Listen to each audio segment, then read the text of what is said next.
Is there life after death? Solved logically and rationally. The question of whether there is life after death is probably one of the most frequently asked questions in human history, and there are certainly hundreds of theories and beliefs about it. However, since none of the theories I know really convinced me and made me say, yes, of course, that's the only way it can be, I tried to come up with my own thoughts on this question and even found a plausible answer for myself. To meet my standard of plausibility, I tried to base the answer to this question solely on facts and evidence. Therefore, before answering the main question, there are two preliminary questions I would like to clarify.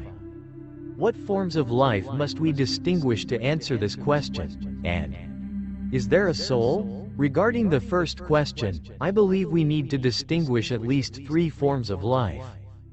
Dead, non-living matter, e.g., sand, metals. Unconsciously living beings. This form of life can feel, grow, and reproduce. I would typically classify plants and animals that exist solely based on instinct and lead only an unconscious existence in this category. Consciously living beings. This type of being consciously perceives its own life as well as the life of other living beings. It consciously reflects on what it does and what others do. In particular, this being consciously perceives the time it lives and experiences.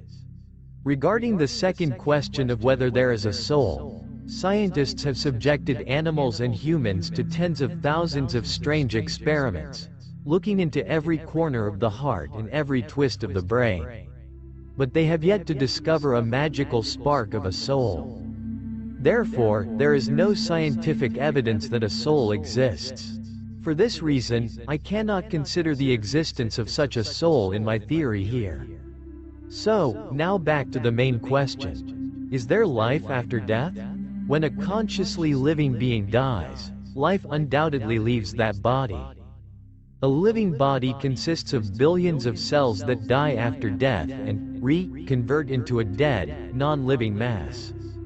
The ultimate question is, will one ever gain new life after death or be reborn? And if so, in what form, and most importantly, when? It's clear that new life is always being born. If we consider that there was once no life on our world in ancient times, life on our planet is growing, evolving into increasingly complex forms. Since life is growing, the likelihood of becoming a living being again after death is not zero, especially considering the ratio of dead to living matter. We observe that there are two types of matter, living matter and non-living, or dead, matter. These two types of matter are in proportion to each other. For example, a portion of the total mass on Earth is living matter, while trillions of parts make up dead matter. This should be understandable, right? At first glance, the chances of ever becoming a living being, with consciousness, again seem quite low, but they are not zero. One might argue that once dead, one becomes dead matter and remains dead because non-living matter cannot become something living on its own. At least, that's the argument. But why shouldn't dead matter be able to turn into living matter again? Living beings feed on non-living matter, and new cells can form in the body, which, if luck would have it, could lead to new life. In plain language, living matter converts dead matter into living matter. The problem, however, is that an immense amount of time passes because it would take an eternity for dead matter to become something living again. The answer is quite clear and relatively simple.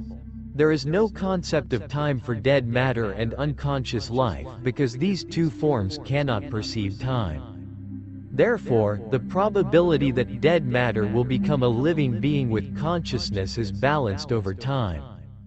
For example, if the chances of my dead body, my non-living matter, being reborn into consciously living matter were 1 in a billion, then after a billion years, those odds would be balanced out, and I should have good chances of gaining new life in that time, here 1 to 1. Since a dead body has no sense of time, any awakening into a new life would feel as if no time had passed.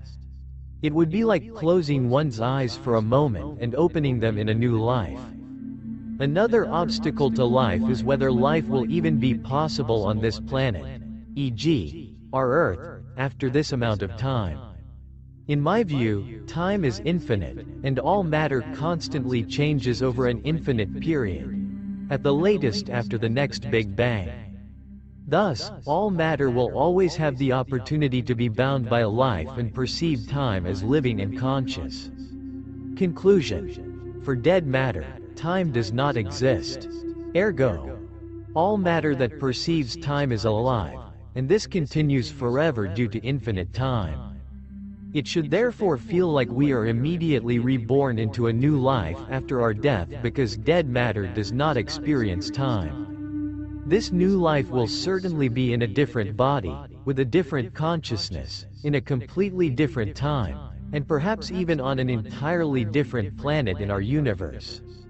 I think that's still a pretty reassuring thought, considering that we've ruled out the existence of a soul and that we'll immediately receive new life with consciousness after our death. However, if one asks this question concerning the rebirth of one's known consciousness, the answer must be no. Why? The consciousness is biochemically developed in the brain as flesh and blood and disintegrates at the moment of death. So, the old consciousness will likely never exist in this form again unless there really is such a thing as a soul. Only if there were no more life in this universe would the likelihood of life after death be almost zero. But that should be unlikely or even impossible if one tries to imagine the infinite size of the universe.